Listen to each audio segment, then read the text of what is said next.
Well, you may run on for a long time. Run on for a long time. Run on for a long time. Let me tell you, gonna find you, gonna track you down. Go tell that dog, don't fly up. Go tell that midnight rider. Tell the gambler, crash fighter. Tell the motorfighter's gonna cut him down. What is the point of PvP in GTA Online? Well, there really isn't one. Like, there is no point. You don't really get any rewards from it. You get some RP, you get some gun skins, I guess. But outside of business battles and fighting over cargo, which you don't need to do anymore, there's no actual incentive. You just do it for fun. But how does one maximize long-term fun in a video game? Because for me, right, you'd think, oh, Cuckler man, use pyro. But the reality is, getting into pyro is basically overkill for any lobby. There are remarkably few threats in a lobby that are any challenge in my pyro, or just aren't really annoying to deal with, like a night shark or something, right? So it's too easy, right? So let's just make it harder. Well, getting in a mogul can definitely be really fun. You know, those few kills you'll get are extremely rewarding. But it does really get old to have to fly all the way back to Zancudo after taking one Mark II missile that you didn't see coming, or just any railgun round. You kind of have to commit to being there for several hours just to get a few kills if you want to have any fun in the mogul. The rest of it is just suffering. So both ends of the extremes are kind of unfun. It's either too boring or just kind of too hard to make any meaningful enjoyment out of any time you put into the game. But my theory is it's that middle zone, that sort of golden area where you have something that is viable but difficult at the same time. You can get a lot done, but you have to work for it the whole time. That is a place where from your first hour to your 1000th hour, you will still be enjoying yourself and testing yourself. And with the new wave of the most skill requiring aircraft in the game, an older, more refined plane from a less civilized era in GTA Online has come back into circulation. Yes, I read the comments and this one is just for you guys. With no further ado, ladies and gentlemen, I present to you the cowboy of the skies, the free mode ace's choice, the Western motherfucking Rogue.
Yippee-yay, there'll be no wedding bells for today.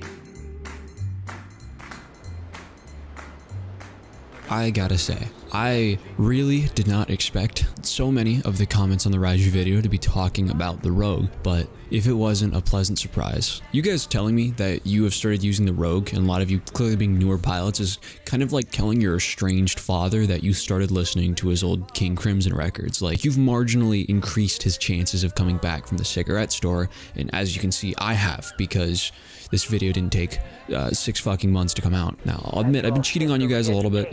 Been playing a lot of Armored Core. That game fucks.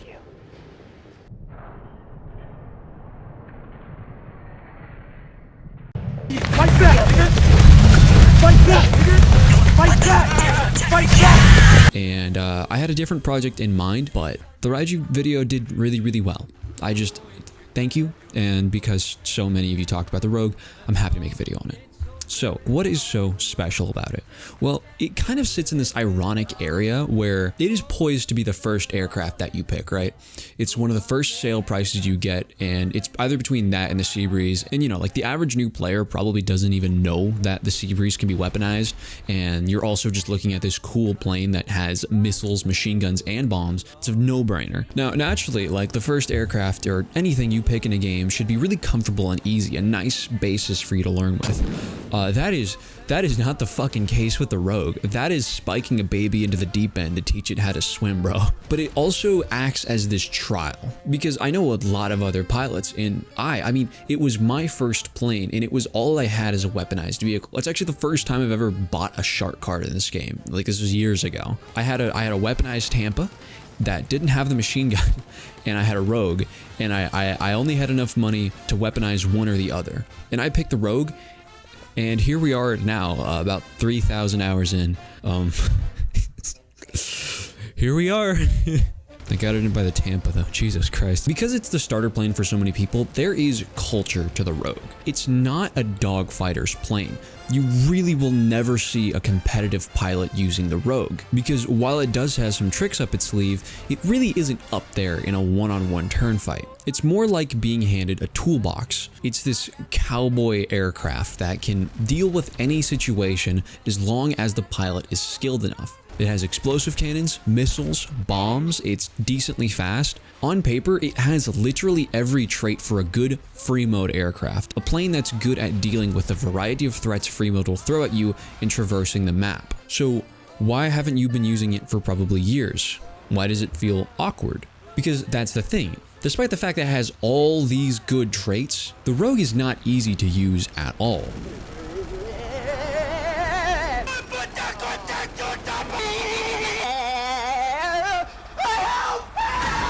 Those cannons are hard to aim. The missiles are not spammable either. And although it is very, very fast, it has remarkably low acceleration, meaning when you lose speed, you are in a bad spot. And it's very, very brittle. Like any hit you take, you will lose control surfaces and diminish your combat effectiveness. But that's kind of the beauty of it, because with so little wiggle room, the Rogue kind of acts like, like the 8.6 from Initial D, right? 8.6 trains the driver, the Rogue trains the pilot. The aircraft teaches you through tooth and nail how to adapt to the unforgiving landscape that is free mode.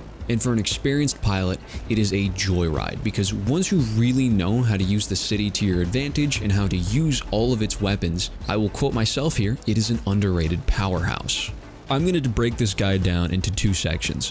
One, we'll be talking about just general free mode knowledge. Two, we'll be talking about how to kill and hunt Ryujus, because let's face it, you're here to kill those fucking things. You are here because you're fucking sick and tired of these goddamn stupid stealth Doritos appearing behind you. Yes, I know, it is the most advanced aircraft in GTA. Oh, it should be overpowered. No, it fucking shouldn't. Are you telling me that the F-16 in real life can lose a turn fight to a fucking de Havilland vampire? That doesn't happen. Okay, maybe that happens. This is not a video about the Ryuju. This is not a video about the Ryuju. We're being positive. We're talking about the things we like in the game.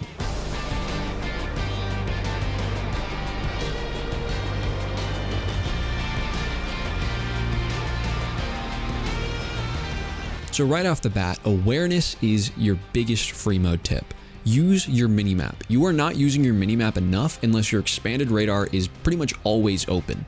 This expanded radar tells you everything you need to know going on in the lobby. It tells you where every vehicle is, every player is that's, on the radar, where it is relative to you and where it's oriented. Not only that, but keep track of who's on and off the radar. If somebody named like fucking Zeveldipziptia or whatever stroke victim words that people come up with to name themselves, if that amalgamation of the letters Z, X, and Y isn't on the radar, they're probably Ghost Org and have been since you got here, or used any other form of off the radar. And keep in mind, the notifications for off the radar are not consistent. Sometimes someone will go Ghost Org and you won't know until they've killed you. But this leads into the other amazing trait of the Rogue. It has propeller. If you're an original Kuckler ganger, alright, if you're an original homeless person eater, you know that we love propellers because they are amazing at killing Mark IIs, and that hasn't changed. Actually, the Rogue actually might be the best at it because it's faster than the other propeller planes, so you can catch them. But the other nice trait that comes from being fast and having a propeller is your ears. One thing that is reliable and consistent is jet audio. While there is some ambience you will sometimes hear around LSIA and Zancudo, more often than not, if you hear a jet but don't see a jet, there is a jet out there.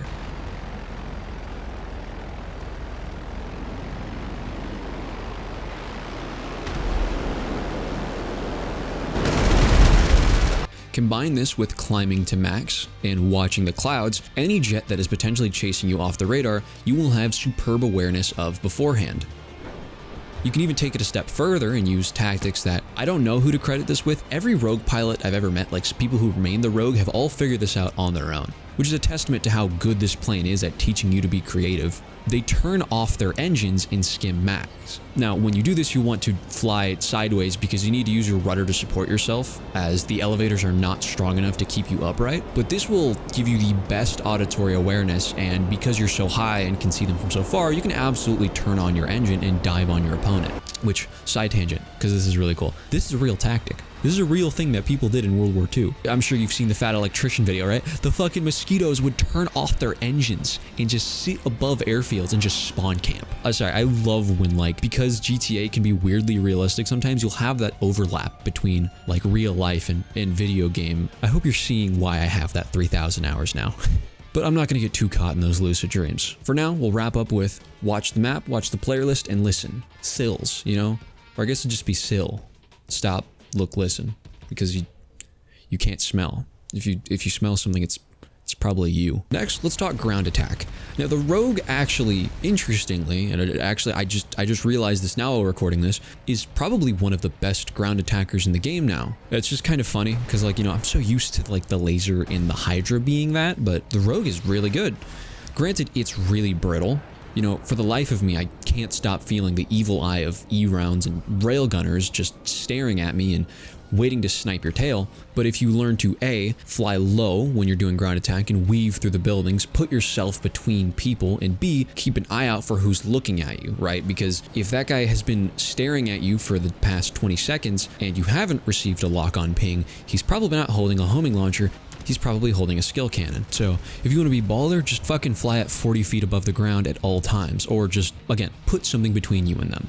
As for the attack part, the Rogue can bite hard, like surprisingly hard. Now, with light targets, which are going to be your most common, like, you know, agency cars, APCs, Kinjalis, generally just stuff that can take less than 10 missiles, which is really funny that a literal main battle tank like the Rhino is in this light vehicle category, GTA armor moment. You're going to want to stick with guns and missiles. Now, bombs are really fun. I am not going to discredit bombs. They're actually pretty decent at dealing with people specifically on foot because they don't require you to go at a steep angle, which the Rogue is not very good at pulling out of. And when you do, make sure to lead with your rudder. Again, weak elevator. But as we'll talk about in a sec, bombs should be reserved for heavier targets. When it comes to things like agency cars and APCs, the guns are actually kind of underrated. You'll want to learn to group the machine guns. This is actually pretty easy to practice. You can just shoot at street cars or, you know, normal cars, or just exactly what we're talking about right now, just shoot at people. You want to try and focus on building this sort of group of shots on them, right? Pack the damage on. Don't try and do a big wide strafing arc because you don't have the rate of fire or damage to make the most out of that. It's about groupings. Now, as I said earlier, you want to save bombs for heavy targets. That's because there are lots of, I guess I'll say, time-sensitive enemies that you can run into, and you don't want to not have bombs for that because they're your only limited weapon. A good example of a limited time target is an Avenger that is taking off or getting set up. Stuff like that cannot be killed quickly with just the guns or missiles. And obviously you're not going to want to count on an armor glitch. So making sure you always have the bombs to cripple or destroy those as soon as they are out will save you a lot of hassle, because I promise you do not want to take on a flying gunned Avenger with just the guns. If you ever have to, the best you can hope to do is just disable them and take out their control surfaces and fucking send him away to the out of bounds. Next, we can move up in the world. How do we give a violent death to the things that fly? First is the most obvious and most common one, the Mark II. The Rogue is kind of an underrated Mark II slayer. Anytime I've run with a pack, we generally actually relied on the Rogue, and still do, to deal with Mark IIs. This is for a few reasons. One, again, the propeller. The other is the guns. You'll notice with the guns that they have this really fun trait where they do this just sort of crippling blow. They do this on many targets, and I love that because it's kind of just this like, fuck off you. We on that lawful good shit, baby. We going to heaven. As for helicopters, missiles and guns, nothing crazy. But you know, I mean, look at this thing. Look at that thing. All right, let's face it. We all see a bullseye. I know I said save your bombs, but I'm not going to pretend I can stop you. Just don't get too close because it will damage you in the explosion. Go for the fucking 3-pointers, baby. Make it look good.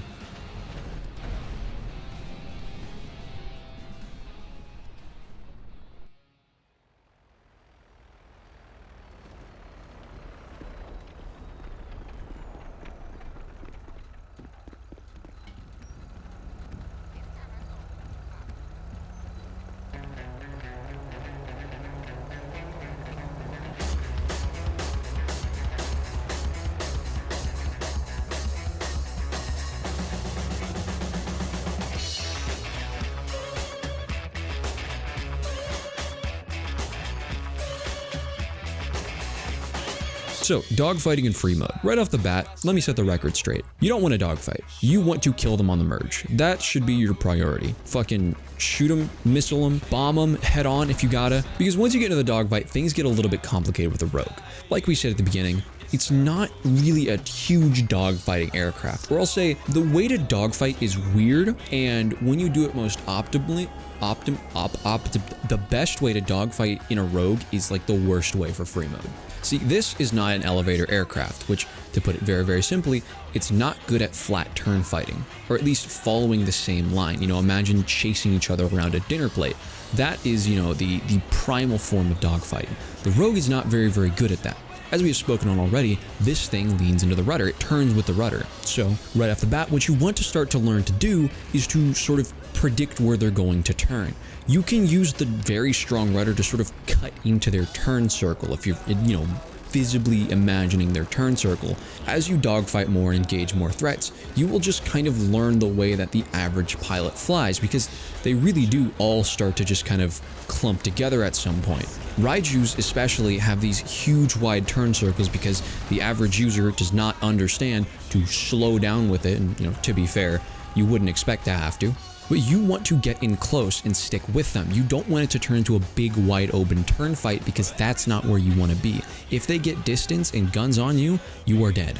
You want to be up close and personal. And if they try to run away, the best thing to do is to put missiles on them, because an unspoken trait about the Rogue's missiles is that they are sort of these chaser type missiles. They have longer range than the Pyros of the Starling, which is awesome because it gives it that little tiny bit more of an edge over other planes when it comes to Raiju hunting.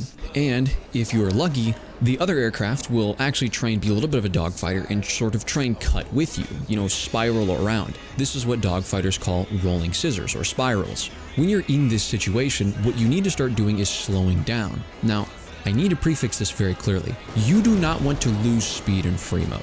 This is a bad thing. Again, the Rogue is very fast but has very, very low acceleration. When you go below a certain margin of speed, missiles will hit you, and more often than not, someone will try and third-party you in a dogfight. You know, some random Mark II or some random low-level on the ground that decides you are God's disgrace to the earth and he needs to smite you with his welfare homing launcher. So between spam and just generally invisible missiles, which absolutely do exist, you want to treat missiles as if they're always a threat. Okay, so let's ignore that. If you were in the rare situation where you were going up against a pilot who understands how to spiral and understands how to slow down, you need to slow down too. The best way to do this is to hold the brake and periodically tap the throttle at about a half second. The idea behind tapping the throttle is just to barely turn it on so that way your engine doesn't turn off, because of course it will turn off when you hold the brake. Whose fucking bright idea was that, right? And if you really need to kill your speed, you can drop your landing gear and use it as an air brake. Using both the air brake and the braking method together will make you as slow as physically possible, and you can use your rudder to sort of keep your nose up while flying sideways, again like we did while turning off the engine at max height. Combine all of these and lead your guns with your rudder, and you will realize just how formidable the Rogue is in this specific scenario. But this is kind of where the skill curve comes with dogfighting in the Rogue, because there is, you know, a whole skill ceiling with stalling falling and, you know, backwards flight and all of that. And the rogue is fantastic at it. That being said, it's never something I'd recommend in free mode. It looks cool, it's a great way to style on somebody, but if you're in a real deal fight, you want to learn not to have to do that. You want to learn to be able to angle your way around turn fights and cut people off, because as long as you're doing that, it's hard to third party you, which is almost always going to happen in free mode. If I haven't said the word free mode enough, I'm not adequately preparing you for free mode. Free mode. And that about wraps up my brief guide with the rogue. So go out, become king of the song, become top ace, Mr. Rogue Man, I don't fucking know. Be the free mode hero, be the nasty griefer, make the most of free mode. Because by all means, those Raijus outperform you in every way, shape, and form. But it's about bringing out that underdog fucking Takumi Fujiwara spirit of mastering your own vehicle and overcoming adversity. That is the shit. Beat Johnny Delusional in his stupid 2019 Mustang driving your 8.6 because he totally outperforms you in every way relevant to a Togue battle. And granted, funny enough, much like the 8.6 versus 2019 Mustang battle, that Raiju is very likely to collide into you. But he does not outskill you. So make it a skill issue. Make it the nastiest skill issue a human being has ever had to endure, and a fighter 2 generations ahead of what just shot it down. I want to give an incredible amount of homie love, because homie love is God's love, to, first of all, Anya 6. Anya 6 is dogfight guru. Frankly, probably the only competitive laser dogfighter I know that has a personality that doesn't make me and women probably uncomfortable. He actually does more DCS these days, if that's an indicator of how knowledgeable this dude actually is. So you guys might be able to beg him to make a more in-depth rogue guide, because obviously, especially with the dogfighting section, it was very bare bones, just trying to get the ball rolling for you. Other big love is, of course, Canuck in combat. You guys know who the fuck Canuck is. Believe me, he kind of destroys with the rogue, and he was very happy to help me with not only with the dogfight testing, but lend me a ton of clips, because believe me, making this video was a fucking crunch. And even those few clips saved me a lot of time, because farming clips in free mode takes a fucking while. You guys have good ones, good days, good nights, I don't know. I'm gonna be gone, but you probably won't notice a difference in the upload schedule, to be totally honest. It'll probably be business as usual. So keep it real. Keep your homies close, kiss them goodnight. I'll catch y'all later. Peace out.